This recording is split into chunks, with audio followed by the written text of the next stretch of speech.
Now at 9, Missouri senators head home early for a spring break amid negotiations on a transgender care bill.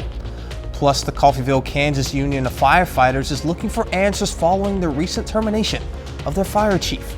And President Biden released his highly anticipated budget proposal Thursday. I'm Mather Rivera in Washington with what's in his plan coming up. The 4 states' most watched news starts now. Thank you all for joining us tonight.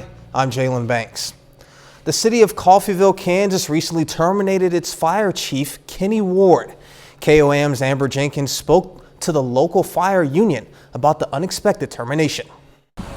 Coffeyville City Manager Mark Hill terminated Fire Chief Kenny Ward after disagreements on funding Coffeyville's hazmat team. According to the local union, Local 265 Firefighters Union, City Manager Hill refused to pay firefighters on the hazmat response team. Fire Chief had a meeting with the city manager over these circumstances, and as far as we know, he was fired on wrong terms. Despite only being in the position for about a year and a half, Fire Chief Kenny Ward was valuable to the firefighters in Coffeyville, mostly acting as a messenger between the fire station and the city. This year, we've been paid the same way, and then that's just kind of what snowballed into Chief Ward having our stance, understanding that this is the way it's been, but then city administration directing him to not do it that way. The community was shocked to learn of the termination. Local 265 posted a statement on its social media, declaring the union unanimously has no confidence in City Manager Hill. Obviously, I mean, we would love to have Chief Ward back. Whether that's going to happen is probably slim to none. We understand that. The firefighters union in Coffeyville want answers rather than to make assumptions on why Fire Chief Ward was unexpectedly terminated from his position. If they don't receive an answer or a statement in the coming days, they expect answers at the next City Hall meeting. And we are finally taking a stand to let the people know of the city of Coffeyville understand what we are capable of doing, what we have been limited to do, and we just want to provide the best services for the citizens of Coffeyville. Reporting in Coffeyville, Amber Jenkins, KOAM News. KOAM's Amber Jenkins reached out to the city manager for an interview, but was declined. And now we move to weather. Chief Meteorologist Doug Hitty joins us. Well, again, kind of a gloomy day for us today. We had the clouds, we had some light rain during the morning hours. It didn't amount to much, but about 1/10 of an inch. 1.36 for the month. Look at this, almost 6 inches for the year, so we're doing okay on rain, which is good to see. All right, numbers for us today. It was chilly, 50 for a high. We should be topping out at 57 degrees, but all this rain's out of here. We're still kind of socked in with the clouds, but these are going to break up a bit as we go through the rest of the evening hours. But look at the temps, 42 Iola, 45 Welch, 46 in Anderson. Temperatures will drop all the way down right around freezing, but we're going to start the day with some sunshine, which is nice to see, but still kind of chilly. Showers, thunderstorm chances back in as we head into the weekend, cooling back down. The beginning of next week, of course, we're going to give you all the details here in just a bit. The Missouri Senate adjourned for its spring break early after a lengthy debate about a bill banning gender-affirming care for minors. The legislation is called the Missouri Save Adolescents from Experimentation, or SAFE Act. If passed, it would ban certain procedures such as puberty blockers and hormone therapy for transgender Missourians under the age of 18. Similar bills have been filed in both Missouri chambers before. Senate Democrats have been filibustering the bill for the past 2 days. Negotiations have been ongoing, but a deal was not reached before they adjourned.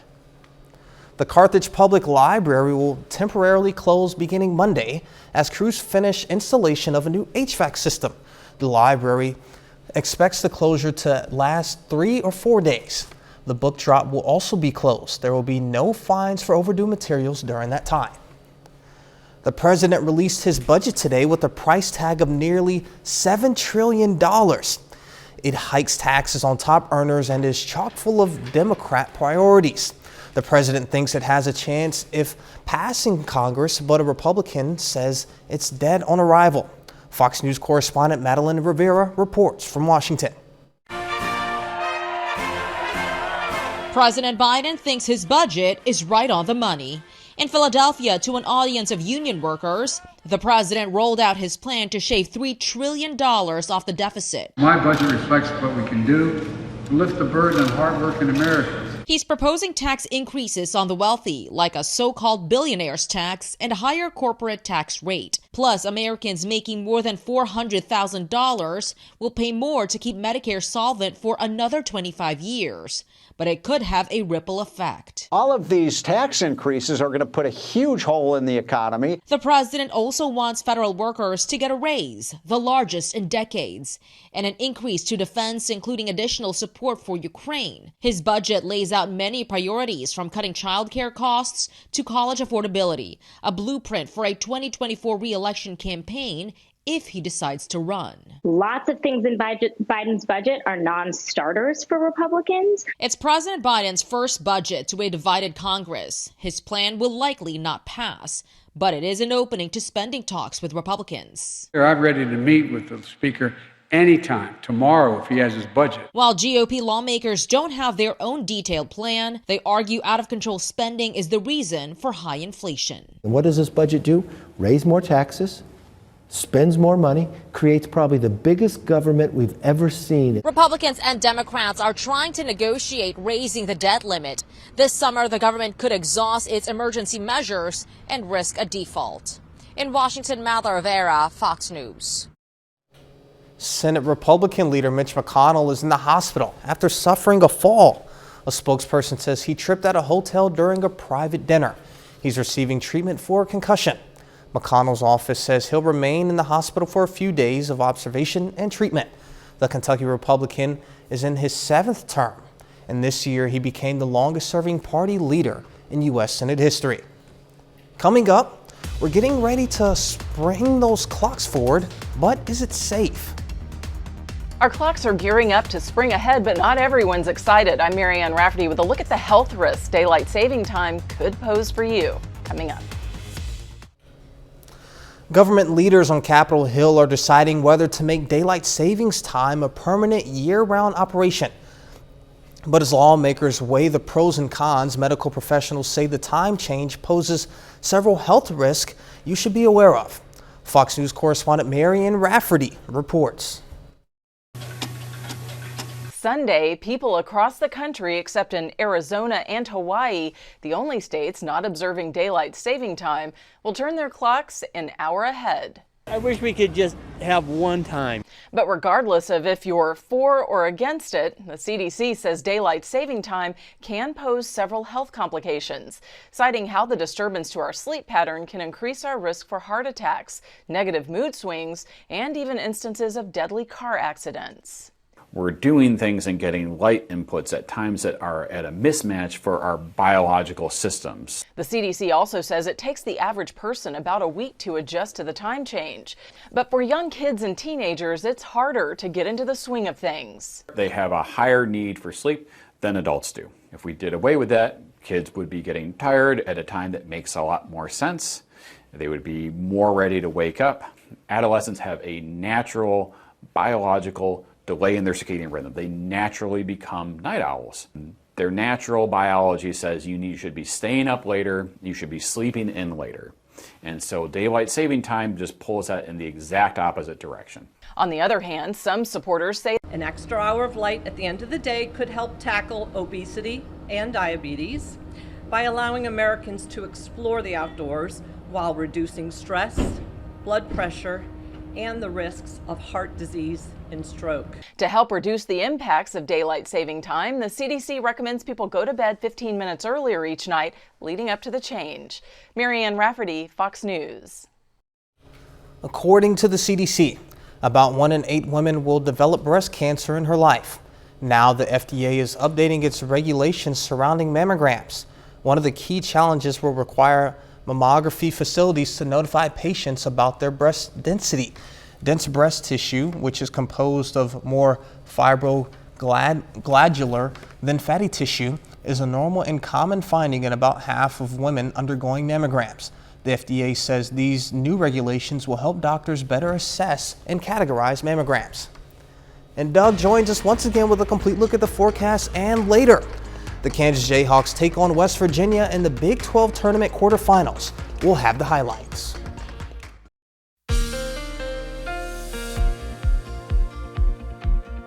Well, it turned out to be a gloomy one for us today. We had the showers during the morning hours and then mainly just clouds throughout the afternoon, but we haven't seen much in the way of sunshine over the past several days, but we'll get some back in here as we go into Friday. Nice shot, Indigo Sky Casino and Resort. Indigo, of course, just outside of Seneca, Missouri. All right, look at this. Very consistent the past 36 hours. Our temperatures really haven't gone anywhere. They're going to be kind of chilly once again as we go into tomorrow. 45 Nowata, 40 in Parsons, Bentonville sitting at 45, Carthage at 45. We can go outside. Here's 7th. Here's Rangeline. We still have the clouds. It's still chilly. It's 44. In fact, we're going to drop right around freezing later on tonight. Look at those temps. We clear out, so down to about 32. At least we get the sunshine during the morning hours, which is good. All right, rain gone. Clouds still intact, but these are going to start to break up as we go through the overnight hours as this storm system continues to roll away from us. Out to the west, here's our next system, pretty strong system, out across the western third of the country. That system will start to affect us by Saturday morning. Until then, at least we're going to dry out just a bit. All right, chilly start. Most of us 30 to about 32 by morning. We warm into the mid-40s by noon. Look at the mid and upper level clouds increasing by the afternoon. Most of us will go 50 to 52-ish as we head into Friday afternoon. 32 to start, 44 by noon, 52 northerly winds at about 5 to 10. All right, tomorrow night, clouds thicken. Here comes that next storm system. We'll stop at 7 a.m. on Saturday. You can see spotty showers popping up, pushing east, not heavy amounts of rain. And then by the time we get into the afternoon hours, most of the rain is going to be across central Missouri. We are going to get some spotty showers that pop up. It's late in the day. We'll start to get some thunderstorms down across northeastern Oklahoma into northwestern Arkansas. Some of these guys could be a little bit stronger. Then they push through, and then we'll start to clear out by the time we head into Sunday morning. So a little bit of rain. Not a lot, but at least a little bit, because most of us are just going to see the morning showers, maybe 1/10 of an inch, very similar to what we had today. But if we get those thunderstorms, heavier amounts in our southern counties. So rain chances, hour by hour. We'll go actually 4 hours by hour. 1 a.m. tomorrow night, 5 a.m. Saturday morning, so you can see those best chances for rain during the day on Saturday. And then the second half of the weekend is looking a little bit better. All right, 52 tomorrow, 54 Saturday. Some sunshine on Sunday. Chilly, high of 50 down to 28. Monday morning, 46 on Monday. So it's going to be chilly for the first half of the week. Another storm system moving in late next week. We'll talk about that in the second half hour. Yeah, I mean, that still looks good. Yeah, it's a little chilly, but limited it's precip, but yeah. You know, all right, think it up. Coming up, Capitol Hill putting its focus on China. The White House and Congress keeping a laser focus on the Chinese Communist Party. I'm Lauren Blanchard in Washington. Plus, a popular social media app is getting closer to a possible ban. Russia's military has launched a massive rocket attack across Ukraine. The barrage came as many slept and killed at least 6 people. Ukrainian President Volodymyr Zelensky says the missiles hit energy centers and residential buildings and called the bombardment an attempt by Moscow to intimidate Ukrainians once again. The strikes were the most punishing attacks across Ukraine in nearly a month. China and the threat of their government poses once again in the spotlight on Capitol Hill. This as the Senate is getting ready for a vote on a bill giving the president the power to do away with a popular social media app. Fox News correspondent Lauren Blanchard is in Washington with more. In brief, the CCP represents both the leading and most consequential threat. The Chinese Communist Party is the top threat to the United States, according to the Director of National Intelligence. The People's Republic of China, which is increasingly challenging the United States economically, technologically, politically, and militarily around the world, remains our unparalleled priority. But many Republicans say the White House is not doing enough to combat China and stop it from undermining America. The Biden administration allowed a balloon to fly over our country for 5 days. The FBI director says among the threats is the popular social media app TikTok and its Chinese-owned parent company ByteDance. A newly introduced Restrict Act would give the administration the power to ban transactions with foreign adversaries. In short, the president could ban TikTok in the United States. The threat to kids these days, there is a very dark side to social media and to the digital age, and I think we have to be vigilant about that. While this bill has bipartisan support on Capitol Hill, not everyone thinks this kind of power should be given to the president. Ban is a really powerful word. That's the word that we hear in authoritarian regimes, and this legislation hands new powers over to the White House. As for the Chinese spy balloons, some senators say they have a number of unanswered questions and want the defense secretary to fill them in. In Washington, Lauren Blanchard, Fox News. Up next, we'll learn how officials in Italy are using sheep to preserve the history of the ancient city of Pompeii. A new flock of woolly lawnmowers has been tasked with keeping the unexcavated area of the ancient city of Pompeii looking its best. As a part of a sustainable agricultural initiative, some 150 sheep were deployed in the unexplored section of the Reggio 5, a vast area to the north of the archaeological site, to graze and protect the ancient site from growing vegetation. Officials say the sheep initiative helps save money and preserve the landscape. 30 more minutes of news, weather, and sports coming your way. A medical marijuana dispensary in Oklahoma reacts to the voters rejecting the legalization of recreational use. Plus, the CEO of Norfolk Southern testifies before Congress about that toxic train derailment in Ohio last month. Some Oklahoma medical marijuana dispensary owners are unhappy that voters rejected a plan to legalize recreational marijuana in the state. KOAM Shagun Bondali was in Ottawa County and has more. The failed Oklahoma recreational marijuana measure would have allowed anyone 21 or older to buy and possess up to 1 ounce of marijuana. It would have also opened sales to out-of-state residents. With every bill that they have or anything that they try to do in legislation, there's a positive and a negative to everything. Monica Dorsey, the owner of the AP Joint, says she is disappointed by the vote. Oh, it's disappointing. We could have, with that passing, it would have drastically increased our business, obviously. Well, I think the way the bill was written, those people who have medical licenses are still going to be able to get those medical licenses. That wouldn't change. Because of the vote's outcome, the state is not issuing new licenses for dispensaries. Those of us that have licenses are probably in the best position that we can be in right now. And I think that OMA and OBNDD will, get rid of those people that are naysayers, that are bad actors, that are, setting up illegal grows and processing facilities and even maybe dispensaries. Eventually, they'll catch up with all that and it'll all even out. Some people remain on the fence whether Oklahoma should legalize recreational marijuana. In some ways I do, and in some ways it was okay that it didn't. I mean, yes, it would have helped, like I said, the patients, the people out there who can't afford the medical cards. But I'm happy either way. I was neither nor against it or for it.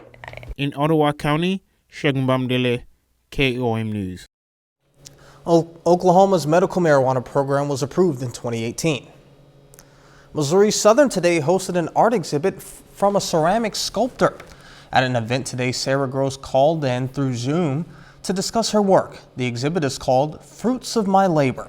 It features works through the lens of a bountiful garden, with every piece having some association with the word labor.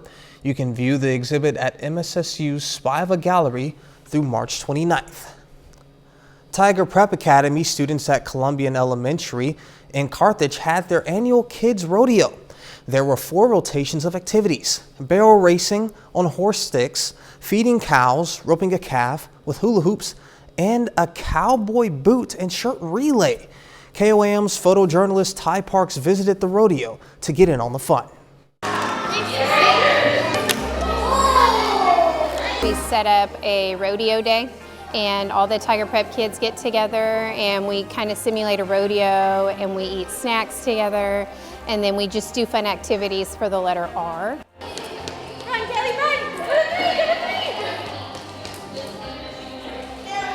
So we have found, this is Carthage's 4th year of doing this. It's a transitional kindergarten. And we found if we do fun activities for each letter of the alphabet, it helps the kids remember the letter and make learning fun.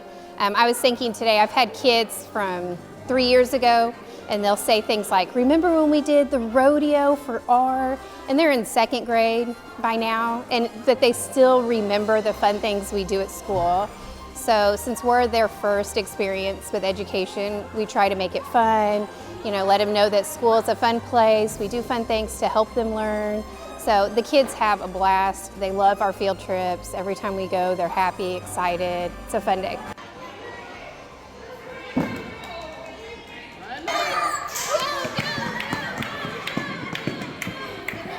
It's a chance for us to get together because I'm not in the same building, so we can do things as a group, which makes it nice for all the kids to see their peers. I think I just like for them to have fun. They laugh, they play with their friends. It's just a fun time.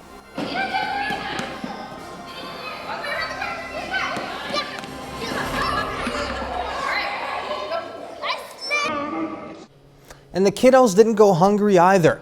Before the racing, they were treated to a cowboy lunch of hot dogs, chips, cookies, and a drink. It's a home food delivery of a different sort. Deliveries from the Missouri Farm Bureau and local FFA chapters today donated food, pantry items, and grocery gift cards to Joplin's Ronald McDonald House of the 4 states. Farm Bureau chapters from Jasper, Newton, and Lawrence counties also gave checks. The Ronald McDonald House provides temporary shelter for families of seriously ill children. One woman who stayed at the house 15 years ago says this support can make all the difference. It means a lot. It's just, I still get emotional to this day. It's almost been 16 years. Just thinking about that relief and that sense of peace that it brought to our family during that time. So it means a lot to us. We're very grateful. The donations came on Thank a Farmer Day. This is the 25th year the organization has done this. The Ron McDonald House says their donations typically provide enough food to support the residents for months. The price you pay for corn at the grocery store might drop. The USDA has released its latest World Agriculture Supply and Demand estimates. The season average for corn price is down 10 cents to $6.60 per bushel. This is the result of a corn surplus in the U.S. No word on whether that will have any impact on ethanol production or pricing. TJX is recalling nearly 82,000 office chairs sold at its stores. The problem is the back can detach from the base. A dozen people have reported it's happened to them, with 10 of them saying it caused an injury. One of those injuries was a concussion. The chairs were sold at Marshall's, TJ Maxx, Home Goods, and Home Sense stores from June of 2019 until last December. Views towards the job market continue to shake up following the pandemic, particularly when it comes to the youngest working age Americans. A new survey of 2,000 Gen Zers from Fiverr International shows 70% believe flexibility and the ability to be self-driven are most important when looking for a job, followed by financial stability at 30%. Norfolk Southern CEO apologized on Capitol for a toxic spill in Ohio last month. This comes as another one of the company's trains derails in Alabama. Fox News correspondent Mark Meredith has more. Norfolk Southern CEO Alan Shaw says his company will provide long-term support to communities impacted by the recent toxic train derailment in East Palestine, Ohio.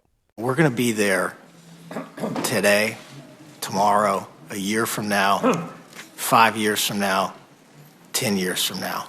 Only hours before Shaw testified on Capitol Hill, more than 24 Norfolk Southern train cars derailed in Alabama. However, officials say there do not appear to be any signs that hazard materials leaked out of train cars.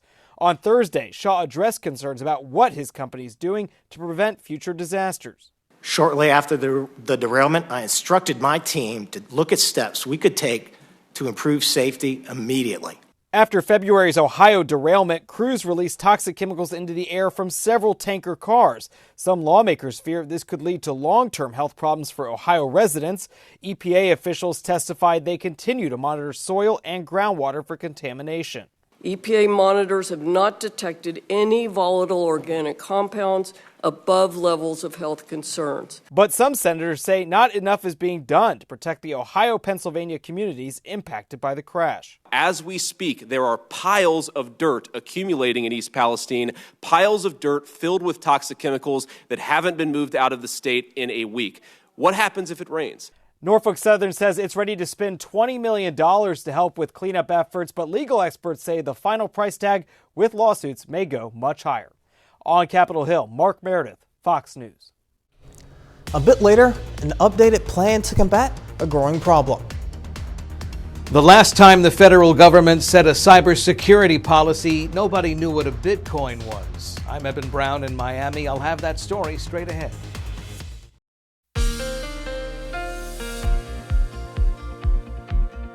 Well, of course, it turned out to be a gloomy one for us today. Also kind of a chilly one. We had the showers during the morning hours. And look at our temps over the past 36 hours. Very consistent.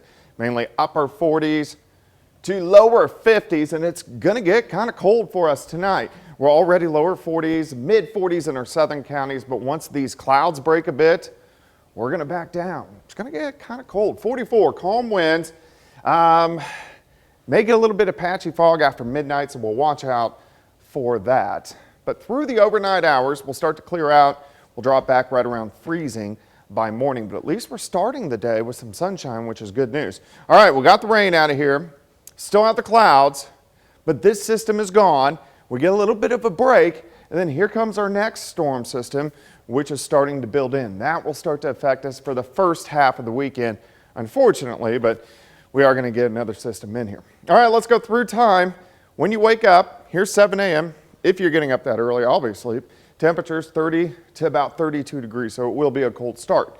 Clouds start to thicken up throughout the day. Mid 40s by noon, and I think most of us will end up in that 50 to 52 degree range. Here's your day planner for you. 32 to start, 44 by noon. High temp right around 52. Northerly winds light at about 5 to 10. Tomorrow night, clouds continue to thicken up. As we go into Saturday morning, scattered showers start popping up on the Kansas and Oklahoma side. They drive east through the morning hours, so here's 9:30. Most of the showers on the Missouri side, and then they end up in central Missouri by about the midday. Then Saturday afternoon, most of us sit around with just clouds. We are going to have a few spotty showers, temperatures into the mid-50s. But Saturday evening, we'll watch for a few thunderstorms to pop up northeastern Oklahoma and then kind of drive south into central parts of Arkansas. So most of us, those thunderstorms will not affect us, but still something we'll keep our eyes on. All right, so with this system, rainfall amounts are going to be light again, very similar to what we saw today. 1/10 of an inch, a little bit heavier where we do see those thunderstorms in our southern counties. But tomorrow's going to be dry. But late tomorrow night, Saturday morning, you can see those rain chances starting to shoot up, and then they'll be gone by the time Sunday rolls around. All right, behind that system, we start to cool down. Highs only in the 40s on Monday, but a slow warming trend. Tuesday into Wednesday, we get into the 60s. Thursday, here comes our next storm system. Rain starts to build in. Now, as we go into St. Patrick's Day, we could mix with or change over to a little bit of snow, so that's something we'll keep our eyes on over the next several days. All right, 52 tomorrow, 54 Saturday, 50 on Sunday. Cooler Monday and Tuesday, and then we start to warm back up. 67 on Wednesday, and then right back down late next week into next week. And so overall, kind of chilly. Yeah, I mean, I'm looking at that St. Patrick's Day temp. I mean, there's a lot of festivities that'll kind of block out that cold for a lot of people. We'll have to see how that pans out. All right, thank you, Doug. Roughly 17 million people in central and northern California are under flood watches ahead of a massive storm system. Another so-called atmospheric river is likely to drench the region tonight and into the weekend, potentially bringing dangerous amounts of rain to places that are now buried in heavy snow. Coming up in sports, it's quarterfinals night in the Big 12 tournament. We'll have the scores, plus why the Kansas Jayhawks will have to go through that tournament without head coach Bill Self.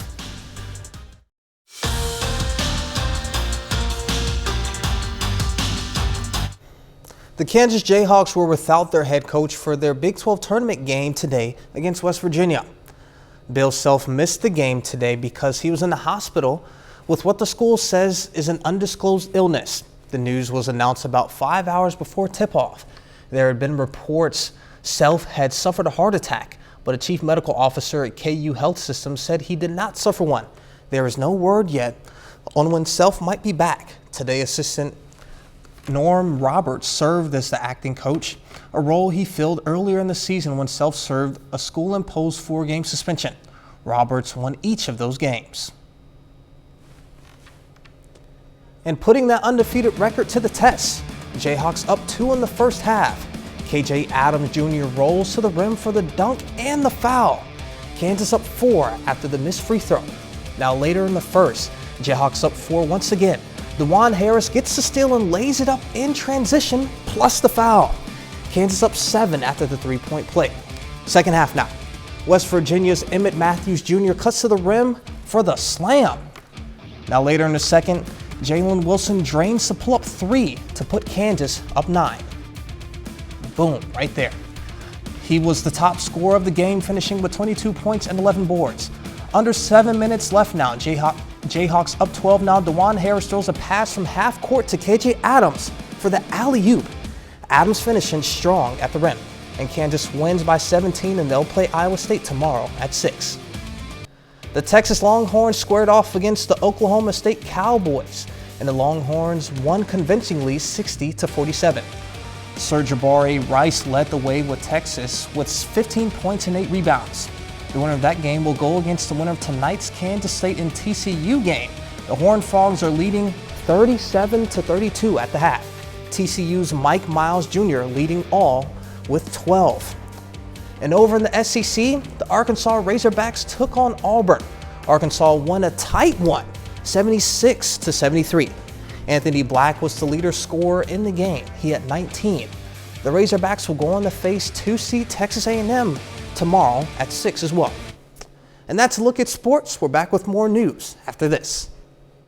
The White House unveiled its new national cybersecurity strategy with a heavy focus on taking the fight to hackers before they can strike. Fox's Eben Brown has more. For the first time in more than a decade, the U.S. has a cybersecurity strategy. It's a 40-page document from the White House, which calls it a blueprint for keeping the nation's computers, servers, and the lines in between safe from hackers. At the core of this new strategy is a plan to hold software developers to tougher standards and to penalize them when they slack on security. It will rebalance the responsibility for managing cyber risk onto those who are most able to bear it, including large enterprises and the federal government. Another big focus is switching from defense to offense when it comes to going after cyber criminals. Officially, the plan has 5 parts: defending against online attacks, disrupting hackers before they can act, shaping market forces to drive security, increasing cybersecurity investments, and creating more international partnerships. But it won't be easy. Much of the plan would rely on new bureaucracy and regulation, meaning the White House will have to work with skeptical lawmakers in Congress to forge new legislation. The Biden administration, however, thinks they can get both sides on board. The National Security Strategy, the Bipartisan Infrastructure Law, CHIPS and Science Act, the Inflation Reduction Act, and other major administration initiatives are increasing our collective security and systemic resilience. And with this document, the feds are playing catch-up. The last time the government approved a cybersecurity plan, George W. Bush was in office. In Miami, Eben Brown, Fox News. Coming up, how a 2-year-old from Texas is taking the candle industry by storm with her scratching reviews. She might be one of the youngest influencers out there. A 2-year-old is a powerhouse in the candle industry, with everyone wanting her stamp of approval. But as Jeannie Moos reports, she doesn't give it out lightly. Careful, it's that. She doesn't burn the candle at both ends, she sniffs it. Yucky, okay. She is to scented candles what Mikey was to cereal. He likes it. Hey, Mikey. Move over, Mikey. Why? And this is Sunday. Sunday is a 2-year-old Texas toddler who became famous on TikTok for her candle reviews. Her first was a nail biter. No. You don't like that one? No. Now candle companies push to have their products reviewed by Sunday. Good, all right. Thumbs up or thumbs down. No, not that. Even high-end designers aren't safe, says Sunday's mom. She's really hard on Tom Ford. Tom Ford got that dismissive head shake. No. Her 2-year-old vocabulary can shave a candle down to size. No yuckies. No yuckies. No more that. This is a kid with tastes ranging from seaweed to sardines. I've never seen a 2-year-old have the palate that this child has. Jimmy Kimmel had her on. This is the most powerful baby in the candle industry. To rate Courtney Cox's candle line, 3 got the sniff of approval, but 1... No. Sorry, Courtney. Now Sunday hates to be parted. No. From her Jimmy Kimmel jacket... It's time to take the jacket off. No. Sunday's favorite smell isn't candles, it's coffee. Does that smell good? More that? Some candles leave her conflicted. No. You don't like that one? Yes. You do like that one? Well, which is it? This 2-year-old influencer now has someone repping her and is branching out into food, for instance, cookies and drinks. She even raided LA's airport on a recent trip. Do you like LAX? No. But when it comes to candles, she knows how to wax lyrical. No. No. No, no. I mean, way to build a brand for your 2-year-old, I guess. And that's our time for tonight, and thank you all so much for joining us. But before you go, we'll leave you with a video of a baby elephant exploring his enclosure at the Dallas Zoo. Be safe, and we'll do this all again tomorrow. See you then.